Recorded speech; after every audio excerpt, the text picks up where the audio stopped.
Hello everyone, I hope you all are doing very well. Previous lecture में हमने ये discuss किया था कि किसी कंपनी के ऊपर कॉस्ट ऑडिट एप्लीकेबल होगा या नहीं होगा। उसके लिए हमें दो चीज़ चेक करनी होगी। एक तो section 148 of companies act 2013 and companies cost records and audit rule 2014। तो हमने लास्ट लेक्चर में सेक्शन 148 डिस्कस कर लिया था। आज हम इस cost records and audit rule को डिटेल में कवर करेंगे। हम 148 सेक्शन का एक फटाफट एक ब्रीफ रिकैप करते हैं ताकि हमें और अच्छे से समझ में आए। हम सेक्शन 148 कहता है कि सेंट्रल गवर्नमेंट का पावर है कंपनी के ऊपर कॉस्ट ऑडिट लगाने का। सेक्शन 148 के सब सेक्शन 1 में क्लास ऑफ कंपनी डिफाइंड है, जो कि रूल 3 में डिफाइंड है टेबल ए और टेबल बी में। 148(2) कहता है mandatory to have cost audit, जिसके अंदर आपको ये पढ़ा था आपने कि कंपनी क्लास ऑफ कंपनी होनी चाहिए, यानी उस वो एक्टिविटी करनी चाहिए कि जो रूल 3 में टेबल नंबर ए और टेबल बी में दी हुई है, जो भी अभी हम दोबारा से एक बार देखेंगे।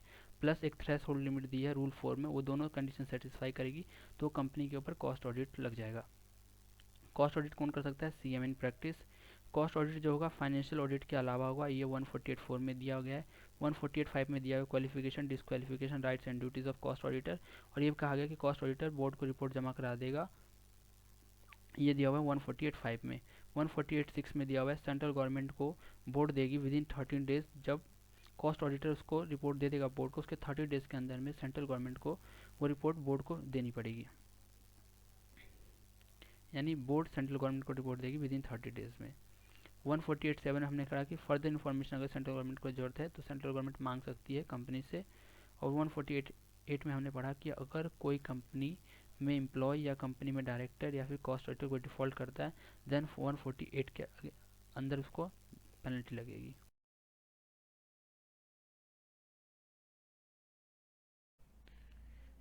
आइए अब इस लेक्चर के मेन कंटेंट पे आते हैं।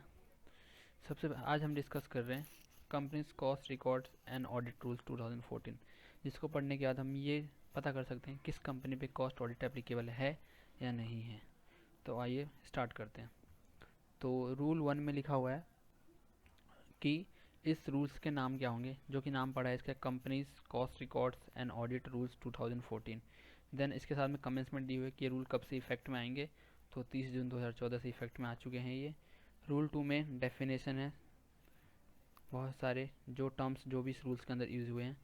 देन सबसे आता है rule 3 application of cost records. यहाँ पे आपको दो चीज़ समझनी है, application of cost records and applicability of cost audit. दोनों अलग अलग चीज़ है। कॉस्ट रिकॉर्ड मेंटेन करना अलग चीज़ है एंड कॉस्ट ऑडिट कराना अलग चीज़ है। तो ऐसा हो सकता है कि किसी कंपनी पे दोनों चीज़ एप्लीकेबल हो, और ऐसा भी हो सकता है कि किसी कंपनी पे कॉस्ट रिकॉर्ड मेंटेन करना तो मैंडेटरी हो बट कॉस्ट ऑडिट कराना मैंडेटरी ना हो। तो आइए इसके लिए हम रूल 3 को थोड़ा डिस्कस करते हैं इस डायग्राम की मदद से, जो कि हमारे इंस्टीट्यूट के बुक में बहुत बढ़िया तरीके से दिया हुआ है। तो यहाँ पे देखिए दिया गया हुआ है कि अगर आपको चेक करना है कि आपके ऊपर कॉस्ट रिकॉर्ड लग रहा है नहीं लग रहा है, देन आपको इस टेबल डायग्राम की हेल्प लेनी है। 1 मिनट, ये स्लाइड नीचे आ गया, फिर से जाते हैं। तो आइए सबसे पहले आपको चेक करना है applicability for maintenance of cost records. तो आपको कोई भी डोमेस्टिक कंपनी हो चाहे फॉरेन कंपनी हो, वो कैसे चेक करेगी उनके ऊपर उनको कॉस्ट रिकॉर्ड मेंटेन करना है या नहीं है। उनको सबसे पहले चेक करना है टेबल, जो कि टेबल ए और टेबल बी है। हमने उस दिन एक बार दिखाया था, मैं आपको एक बार और दिखा देता हूँ टेबल। इस यहाँ पे किस टेबल की बात हो रही है, हमने लास्ट क्लास में भी थोड़ा सा देखा था।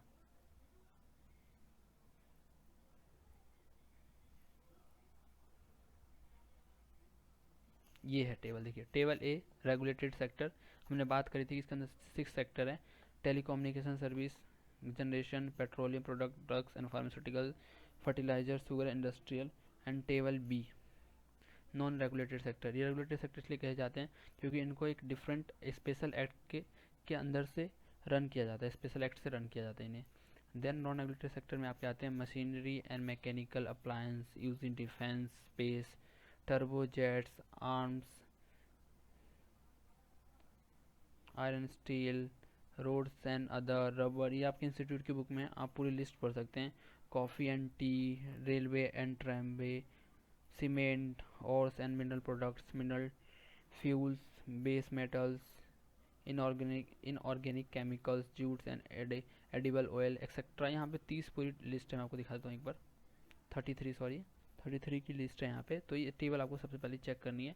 तो हमने एक चीज़ 148 सबसेक्शन 1 में भी पढ़ा था कि आपको कॉस्ट ऑडिट की एप्लीबिलिटी चेक करनी है, तो आपको लिस्ट चेक करनी है। तो यहाँ से एक बात क्लियर होती है कि आपको वेदर दो चीज़ या आपको ये चेक करना है किसी कंपनी पे कॉस्ट रिकॉर्ड उसको मेंटेन करना मैंडेटरी है नहीं है। तब भी आपको सबसे पहले ये देखना है कि क्या ये कंपनी रेगुलेटेड सेक्टर या नॉन रेगुलेटेड सेक्टर के टेबल में जो वर्क मेंटेन है वो करती है, दोनों के लिए, या वेदर कॉस्ट रिकॉर्ड मेंटेन करना हो या कॉस्ट ऑडिट करवाना हो। देन अब आते हैं दो कंडीशन है सब, कॉस्ट ऑडिट के लिए भी कॉस्ट रिकॉर्ड मेंटेन कराने के लिए भी। तो अभी हम कॉस्ट रिकॉर्ड मेंटेन कराने के लिए पढ़ रहे हैं।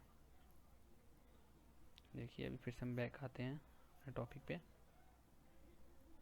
देखिए तो कोई भी कंपनी चाहे वो डोमेस्टिक हो चाहे फॉरेन कंपनी हो, अगर उनके वर्क टेबल ए या टेबल बी में आते हैं, चाहे वो रेगुलेटेड हो चाहे नॉन रेगुलेटेड हो, और engage in production of goods और प्रोवाइडिंग सर्विस जो कि इन टेबल में फॉल करती है, यानी वो टेबल ए या टेबल बी में जो सर्विस या गुड्स दिया उनमें डील करती है, प्लस उनका ओवरऑल टर्नओवर, यहाँ पे एंड है यानी दोनों कंडीशन सेटिस्फाई होनी चाहिए।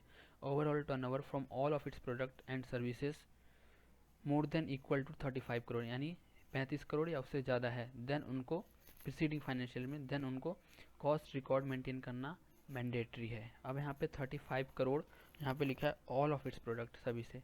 चलिए एक एग्जांपल लेते हैं। मान लीजिए एक कंपनी है ABC लिमिटेड, वो 3 प्रोडक्ट बनाती है, product A, B and C। मान लीजिए प्रोडक्ट A कवर है रेगुलेटेड सेक्टर में, प्रोडक्ट B कवर है नॉन रेगुलेटेड सेक्टर में, एंड प्रोडक्ट C इन दोनों में ही कवर नहीं है। तो अब हमें कॉस्ट रिकॉर्ड मेंटेन करने की एप्लीबिलिटी के लिए क्या देखना पड़ेगा, तीनों का product A plus product B plus product C तीनों को ऐड करके जो टर्नओवर अगर 35 करोड़ या उससे ज़्यादा हो जाता है, देन उसके ऊपर कॉस्ट रिकॉर्ड मेंटेन करना मैंडेटरी हो सकता है। तो कॉस्ट रिकॉर्ड मेंटेन करना अलग चीज़ है और कॉस्ट ऑडिट का एप्लीबिलिटी होना अलग चीज़ है। कॉस्ट रिकॉर्ड मेंटेन करने के लिए आपको दो चीज़ का ध्यान रखना है कि कंपनी रेगुलेटेड सेक्टर या नॉन रेगुलेटेड सेक्टर के टेबल में फॉल कर रही हो, प्लस उसका turnover from all products 35 crore या उससे ज़्यादा है। अब हम आते हैं कॉस्ट ऑडिट की एप्लीबिलिटी के लिए। देखिए हमने कॉस्ट ऑडिट की एप्लीबिलिटी दो चीज़ पढ़नी है, एक तो उसकी लिस्ट इन टेबल ऑफ, जो लिस्ट फॉल टेबल ए या टेबल बी में वो सारे काम या उसमें से कोई एक काम या कोई सा भी काम कोई कंपनी करती है, देन प्लस उसका जो हमने पढ़ा था कुछ टर्नओवर या फिर नेटवर्थ की लिमिट पढ़ी थी जो कि इस रूल 4 में दिया हुआ है। तो हम इसको एक समरी बना के डिस्कस करते हैं। सो फाइनली अब हम रूल 4 जो कि एप्लीकेबिलिटी ऑफ कॉस्ट ऑडिट की बात करता है, अब हम उसको डिस्कस कर रहे हैं। देखिए हमने अभी लेक्चर की शुरुआत में पढ़ा कि कॉस्ट ऑडिट की एप्लीकेबिलिटी चेक करने के लिए आपको दो चीज़ चेक करनी है कि आपकी जो वर्क है, आपकी जो एक्टिविटी है वो टेबल ए या टेबल बी में फॉल करनी चाहिए, प्लस ये जो टर्नओवर की लिमिट थ्रेशोल्ड लिमिट है इसको आपको सेटिस्फाई करना है। अगर आप ये दोनों कंडीशन सेटिस्फाई कर देते हैं देन आपके ऊपर कॉस्ट ऑडिट एप्लीकेबल हो जाएगा। सबसे पहले कंडीशन क्या है थ्रेशोल्ड लिमिट की, अगर आप काम कर रहे हैं रेगुलेटेड सेक्टर में यानी जो कि टेबल ए में डिफाइन है, उनमें से आप उनमें टेबल ए में जो 6 काम है उनमें से कोई भी काम आप कर रहे हैं एक या एक से ज़्यादा, देन उन प्रोडक्ट्स या सर्विस से आपकी जो टर्नओवर है वो 25 करोड़ या उससे ज़्यादा है, प्लस यहाँ पे एंड है यानी बहुत कंडीशन आपको सेटिस्फाई करनी है, प्लस आपके overall annual turnover from all of the product जो कंपनी बना रही है उससे 50 करोड़ या उससे ज़्यादा है। यहाँ पे एग्जांपल लेते हैं कि मान लीजिए एक कंपनी 3 प्रोडक्ट बनाती है, प्रोडक्ट ए जो कि सेक्टर ए से बिलोंग करती है, प्रोडक्ट बी जो कि सेक्टर बी से बिलोंग करती है, और प्रोडक्ट सी जो कहीं दोनों में से किसी में नहीं आती है, ये बिल्कुल अलग सेक्टर है, मतलब अलग है कंपनी का। देन आपको जब इंडिविजुअल टर्नओवर चेक करोगे 25 करोड़ का, देन आपको प्रोडक्ट सिर्फ ए से चेक करना है 25 करोड़ की लिमिट। लेकिन जब आप 50 करोड़ की लिमिट चेक कर रहे हो देन आपको product A, product B and product C तीनों से चेक करना है।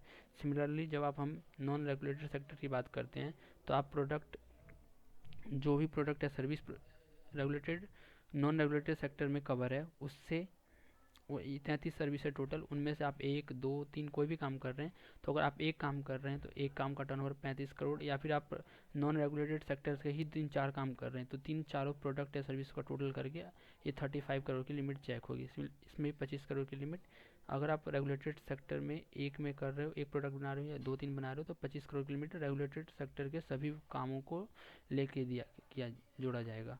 सिमिलरली 35 करोड़ के लिए भी नॉन रेगुलेटेड सेक्टर के सभी वर्कों को जोड़ के लिया जाएगा। उसके बाद आपका ओवरऑल एनुअल टर्नओवर भी चेक होगा जो कि यहाँ पे लिमिट 100 करोड़ की है। सेम एग्जांपल है, अगर आप प्रोडक्ट ABC बना रहे हो तो जो प्रोडक्ट आप बिलोंग करता है नॉन एग्रीगेटेड सेक्टर से, उनके 35 करोड़ होने चाहिए, प्लस बाकी अदर सभी को जोड़ के आपका टर्नओवर 100 करोड़ होना चाहिए। अब यहाँ पे एक्सेप्शन हैं कुछ इस रूल्स के। सबसे पहले, अगर आपका रेवेन्यू फ्रॉम एक्सपोर्ट है और वो भी फॉरेन एक्सचेंज में है यानी फॉरेन करेंसी में, और वो 75% से ज़्यादा है टोटल रेवेन्यू का, देन आपके ऊपर कॉस्ट ऑडिट का रूल एप्लीकेबल नहीं होगा। अगर आप SEZ में वर्क करते हैं तो भी आपके ऊपर कॉस्ट ऑडिट का रूल एप्लीकेबल नहीं होगा। अगर आप एंगेज्ड हैं इन generation of electricity for capital consumption तो भी आपके ऊपर कॉस्ट ऑडिट नहीं लगेगा। तो ये था पूरा एनालिसिस। आई होप आपको ये वीडियो अच्छी लगी हो।